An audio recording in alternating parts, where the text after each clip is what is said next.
मैं एक तो कल अमेरिका के एक सबसे बड़े अखबार और दुनिया के बहुत नामचीन अखबार न्यूयॉर्क टाइम्स में कल एक खबर छपी थी जिसमें दिल्ली के एजुकेशन मॉडल को फ्रंट पेज पे कवर किया गया है। ये भारत के लिए बहुत बड़ी बात है, बहुत गर्व की बात है कि देश का एजुकेशन मॉडल उस तरफ जा रहा है जहां दुनिया उसकी चर्चा कर रही है। भारत के एजुकेशन मॉडल में दुनिया को कुछ ऐसा दिखाई दे रहा है, दुनिया के सबसे बड़े अखबारों को ऐसा दिखाई दे रहा है ताकि वो दुनिया को प्रेरित कर सकें, उससे दुनिया को बता सकें। ये हमारे लिए गर्व की बात है। अभी मैं ये देख रहा था कि इसी न्यूयॉर्क टाइम्स के फ्रंट पेज पे करीब 1.5 साल पहले ये तस्वीर छपी थी, आपने भी देखा होगा, जिसमें कोविड के दौरान नदी के किनारे जलती हुई लाखों लाशों की तस्वीरें छपी थीं। कोविड के दौरान लाखों लाशें मां गंगा के किनारे पर किस तरह से गैर इंसानियत से जलाई गई थी, उसकी तस्वीर, उसकी खबर न्यूयॉर्क टाइम्स में छपी थी 1.5 साल पहले। जब ये खबर हमने देखी थी और देश के लोगों ने देखी थी तो एक भारतीय के नाते थोड़ा अपने आप पे शर्म आई थी, अपनी गवर्नेंस पे शर्म आई थी, अपने मॉडल पे शर्म आई थी। दुनिया में कोविड हैंडल हो रहा था लेकिन हम ऐसे हैंडल कर रहे थे, इस पर शर्म आई थी कि भारत में कोविड ऐसे हैंडल हो रहा है। कल जब ये खबर छपी तो एक भारतीय के नाते सबको गर्व हुआ कि भारत में एजुकेशन का ऐसा मॉडल है जिसको न्यूयॉर्क टाइम्स जैसे अखबार फ्रंट पेज पे लीड स्टोरी बना बना के पूरी पिक्चर और पूरी स्टोरी छाप रहे हैं, इतना बड़ा आर्टिकल छाप रहे हैं। ये मेरे लिए भी गर्व की बात है, लेकिन मैं बहुत विनम्रता के साथ कहना चाहता हूँ कि ये खबर मेरी उपलब्धि नहीं है। ये खबर मेरी वजह से नहीं छपी कि मैंने कुछ ऐसा कर दिया जिसकी तारीफ हो रही है। ये एक्चुअली दिल्ली के टीचर्स की तारीफ है। तो आज जब न्यूयॉर्क टाइम्स के फ्रंट पेज पे दिल्ली के टीचर्स का काम छप रहा है और सारी दुनिया उनकी तारीफ कर रही है, तो मैं दिल्ली के टीचर्स को बहुत बहुत बधाई देना चाहता हूँ। मैं उनको कहना चाहता हूँ कि इसी तरह से लगे रहिए। लाखों करोड़ों बच्चे, आने वाली पीढ़ियाँ इस बात को याद रखेंगी कि दिल्ली के टीचर्स ने और दिल्ली के बच्चों ने इतनी मेहनत की कि उनका काम दुनिया में, सारी दुनिया के सर चढ़ के बोला, सारी दुनिया में भारत की तारीफ का कारण बना। ये हम सब के लिए और ख़ासतौर से हमारे टीचर्स के लिए गर्व की बात है। कल मेरे घर सीबीआई के ऑफिसर्स आए थे और दिल्ली सचिवालय में मेरे जो एजुकेशन मिनिस्टर का, डिप्टी सीएम का ऑफिस है, वहाँ पर भी उन्होंने रेड की थी। सारे ऑफिसर्स दोनों जगह बहुत अच्छे लोग थे, बहुत अच्छे से सबने बहुत व्यवहार किया। उनको ऊपर से ऑर्डर्स हैं, उसकी तामील उनको करनी है। जो भी उनसे सही गलत कराया जा रहा है वो ऊपर के ऑर्डर से कराया जा रहा है। लेकिन मैं व्यक्तिगत रूप से खुद और अपने परिवार की तरफ से उन तमाम सीबीआई ऑफिसर्स का बहुत धन्यवाद करना चाहता हूं जिन्होंने कल बहुत अच्छे से मेरे परिवार के साथ व्यवहार करते हुए मेरे घर को सर्च किया। और मुझे व्यक्तिगत रूप से उनसे मिलके अच्छा लगा। सीबीआई कोई अपने घर पे नहीं चाहता है, लेकिन अच्छे लोग थे, अच्छा लगा। जिस एक्साइज पॉलिसी के बारे में ये सारा विवाद खड़ा किया जा रहा है, मैं उसके बारे में कहना चाहता हूं कि वो इस देश की सबसे बेस्ट एक्साइज पॉलिसी है और उस पॉलिसी को हम पूरी ट्रांसपेरेंसी और पूरी ईमानदारी से लागू कर रहे थे और बहुत ईमानदारी से वो पॉलिसी तैयार की गई। अगर दिल्ली के एलजी साहब ने 48 घंटे पहले उस पॉलिसी को फेल करने की साजिश के तहत अपना फैसला नहीं बदला होता तो आज दिल्ली सरकार को इस बेस्ट एक्साइज पॉलिसी से कम 10,000 करोड़ रुपए हर साल मिल रहे होते। ये लोग कह रहे हैं कि इस पॉलिसी में बहुत बड़ा घोटाला हो गया। कल मैं मनोज तिवारी जी का एक प्रेस कॉन्फ्रेंस देखा मैंने। मनोज तिवारी जी कह रहे थे कि 8,000 करोड़ का घोटाला हो गया है एक्साइज पॉलिसी में। मनीष सिसोदिया ने 8,000 करोड़ का घोटाला किया। फिर थोड़ी देर बाद बीजेपी के और एक नेता आए प्रेस कॉन्फ्रेंस करने या शायद किसी मीडिया में बात करने। वो बोले 1100 करोड़ का घोटाला मनीष सिसोदिया ने किया है।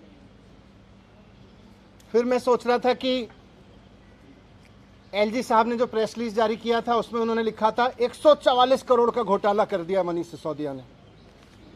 कल फिर जब सीबीआई के ऑफिसर्स आए तो वो एफआईआर लेके आए थे, उसमें ना 8000 करोड़ का जिक्र था, ना 1100 करोड़ का जिक्र था। उसमें लिखा था सोर्सेज कह रहे हैं कि 1 करोड़ का घोटाला हुआ है। सोर्सेज कह रहे हैं कि 1 करोड़ का घोटाला हुआ है, ये सीबीआई की एफआईआर कह रही है। इसमें ना 144 करोड़ का जिक्र है, ना 11,000 करोड़ का जिक्र है, 1100 करोड़ का, ना 8,000 करोड़ का मनोज तिवारी जी वाला जिक्र है। मैं कह रहा हूं कि ये सब बकवास है, ये सब बकवास कर रहे हैं। इस पूरी पॉलिसी में कोई घोटाला नहीं हुआ, बहुत शानदार पॉलिसी है। और जो ये लोग कह रहे हैं, इनको ना तो कुछ पता है, ना इन्होंने कुछ पढ़ा है, बस इनको तो कहीं से कोई स्क्रिप्ट जो दी जाती है ये उसको रटते हैं। मैं आज आपको बताता हूं कि इस पूरे शोर शराबे के पीछे असली कहानी क्या है, इसका सच क्या है।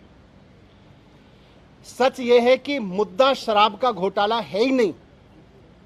इनको शराब के किसी घोटाले की चिंता नहीं है, इनको घोटाले की चिंता नहीं है। अगर इनको शराब के घोटाले की चिंता होती तो गुजरात में हर साल 10,000 करोड़ रुपए की एक्साइज चोरी होती है।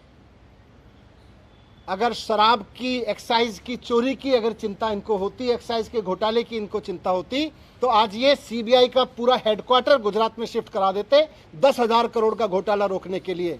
और यही लोग करवा रहे हैं, जो लोग सीबीआई को इंस्ट्रक्शंस दे रहे हैं ना, यही लोग गुजरात में 10,000 करोड़ रुपए की एक्साइज की चोरी कर रहे हैं। लेकिन इनको घोटाले की चिंता नहीं है, शराब की एक्साइज की पॉलिसी में हो रही चोरी की किसी की चिंता नहीं है, क्योंकि गुजरात में 10,000 करोड़ की चोरी हो रही है। वहां सीबीआई नहीं भेजते। अगर घोटाले की चिंता होती तो ईडी का दफ्तर वहां खुल जाता, ईडी का पूरा हेडक्वार्टर वहां शिफ्ट हो जाता। वहां नहीं हो रही कोई धरपकड़। इसलिए मुद्दा तो करप्शन है ही नहीं, मुद्दा तो शराब का घोटाला है ही नहीं, मुद्दा तो घोटाला है ही नहीं। अगर मुद्दा घोटाला होता तो प्रधानमंत्री जी ने कुछ दिन पहले बुंदेलखंड एक्सप्रेसवे का उद्घाटन किया था। आप सबने देखा था, आप सबने दिखाया था, सारे मीडिया ने चलाया था। और सारे मीडिया ने देश के बहुत शोर से बताया कि प्रधानमंत्री जी ने जिस हाईवे का, एक्सप्रेसवे का उद्घाटन किया था, 5 दिन के अंदर अंदर वो पूरी तरह से धंस गया। बहुत बड़ा घोटाला हुआ वो एक्सप्रेसवे बनाने में, हाईवे बनाने में। अगर मुद्दा करप्शन होता तो आज सीबीआई और ईडी प्रधानमंत्री द्वारा उद्घाटित किए गए उस महामार्ग के घोटालेबाजों को पकड़ रही होती, उनके घर रेड कर रही होती, जिन्होंने इतना बड़ा घोटाला कर दिया कि प्रधानमंत्री जी ने जिस एक्सप्रेसवे का उद्घाटन किया 5 दिन में धंस गया। वो है घोटाला। लेकिन जैसा मैं कह रहा हूं, मुद्दा घोटाला है ही नहीं। शराब या एक्साइज की चोरी इनकी परेशानी है ही नहीं। इनकी परेशानी है अरविंद केजरीवाल। इनकी परेशानी है कि अरविंद केजरीवाल जिस तरह से अब पूरे देश में एक काम करने वाले ईमानदार नेता के रूप में पहचान बनाते जा रहे हैं और पूरे देश के लोग अब उनको पसंद करने लगे हैं, इनकी परेशानी ये है। और पंजाब के बाद तो पूरे देश में अरविंद केजरीवाल जी को एक राष्ट्रीय विकल्प के रूप में देखा जाने लगा है।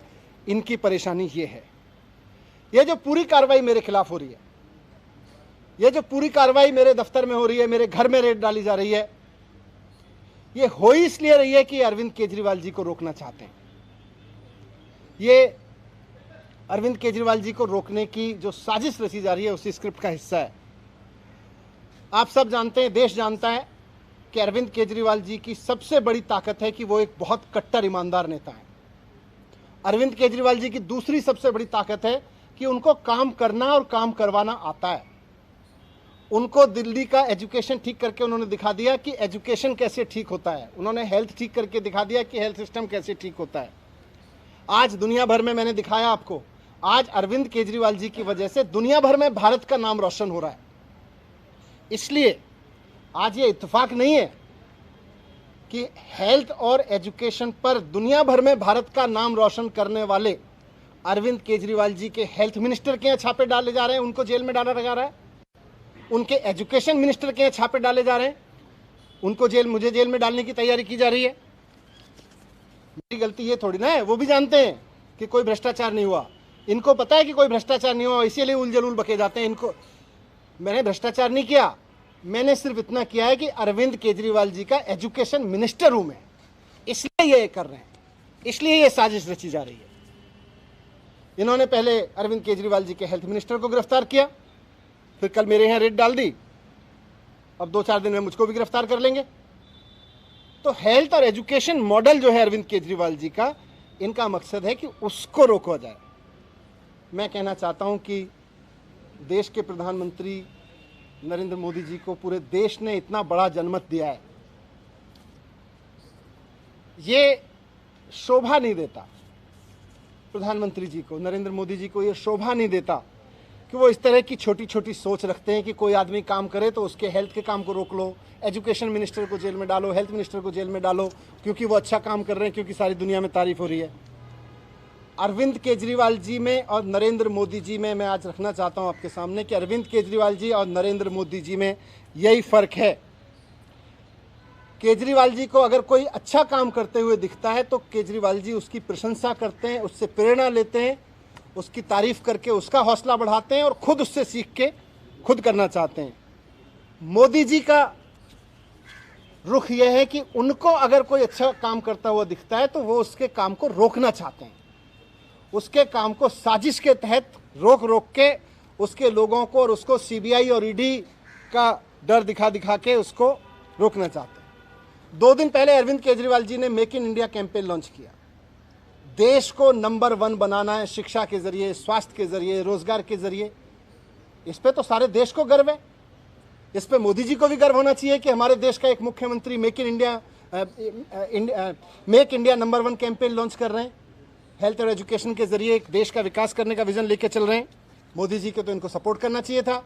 लेकिन जिस दिन अरविंद केजरीवाल जी ने मेक इंडिया नंबर 1 कैंपेन जारी किया, उसके 2 दिन के अंदर अंदर मोदी जी ने केजरीवाल जी के एजुकेशन मिनिस्टर के यहाँ पे सीबीआई की रेड करवा दी। केजरीवाल जी गरीबों के लिए, आम मिडिल क्लास आम आदमी के लिए काम करते हैं, उसके लिए सोचते हैं। मोदी जी केवल और केवल अपने कुछ करोड़पति अरबपति लोगों के लिए, अपने कुछ अरबपति दोस्तों के लिए सोचते हैं, उनके लिए काम करते हैं।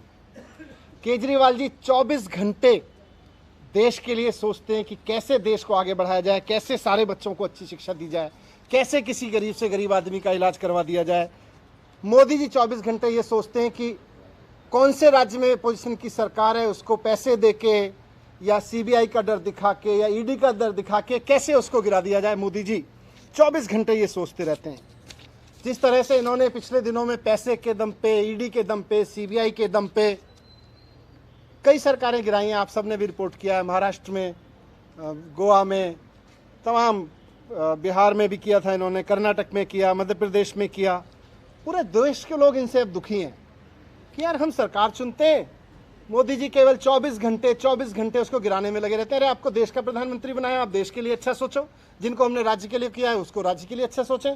मोदी जी केवल सीबीआई, ईडी, पैसा सब लगा के, साम दाम दंड भेद लगा के केवल सरकारें गिराने का 24 घंटे सपना देखते हैं। उसके अलावा मोदी जी को कोई सपना ही नहीं आता आजकल। मैं आज आपके सामने कहना चाहता हूं कि 2024 का चुनाव आम आदमी party versus Bharatiya Janata party होने जा रहा है।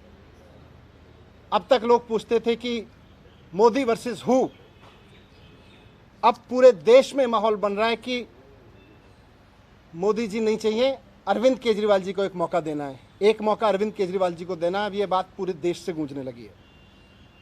पूरा देश आज अरविंद केजरीवाल जी के साथ चल रहा है, इसलिए मोदी जी आज रोकना चाहते हैं।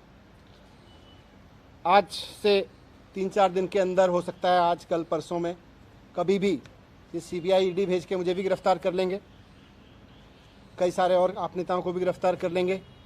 लेकिन मैं कहना चाहता हूं कि हम भगत सिंह के फॉलोअर हैं, हम अपने आप को भगत सिंह की संतान मानते हैं। हम डरने वाले नहीं हैं तुम्हारी सीबीआई से, तुम्हारी ईडी से, तुम्हारे पैसे के आगे बिकने वाले नहीं हैं। हमको नहीं तोड़ पाओगे तुम, हमको नहीं झुका पाओगे। आज मैं कह रहा हूँ, हम देश के लिए जान भी कुर्बान करेंगे, हम देश के लिए जेल भी जाएंगे, लेकिन लाखों बच्चों का भविष्य संवारना बंद नहीं करेंगे, करोड़ों लोगों के इलाज के लिए काम कराना बंद नहीं करेंगे।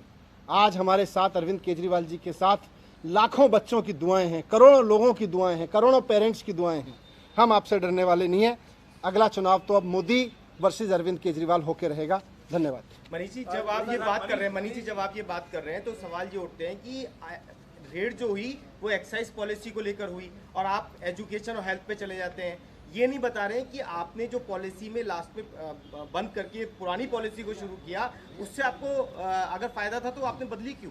देखो, मैं अभी बोला कि मुद्दा तो एक्साइज पॉलिसी या भ्रष्टाचार है ही नहीं तो अगर एक्साइज पॉलिसी का भ्रष्टाचार होता तो आज गुजरात में रेड हो रही होती। हुश ट्रेजेडी हो गई गुजरात में। कौन कर रहा है वहां पे? सीबीआई रेड नहीं कर रहे, वहां पे ईडी रेड नहीं कर रही, यहाँ पे हो रही है ईडी सीबीआई रेड। मुझे जेल भेजेंगे, उन लोगों को जेल भेजते। इनके ही तो लोग हैं वो करा रहे हैं, 10,000 करोड़ की चोरी कर ले रहे हैं, लोग मरवा रहे हैं। तो मुद्दा तो असली है कि अरविंद केजरीवाल को कैसे रोकना है। इस पे पुरानी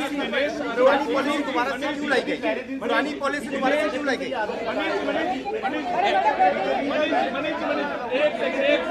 बीजेपी पहले दिन से ये आरोप लगा रही है कि 144 करोड़ रुपए जो हैं धारकों के रिफंड किए गए और ये चीफ सेक्रेटरी की रिपोर्ट में भी ये वाली बात है जिसके मैं कह रहा हूँ ये सीबीआई की एफआईआर है।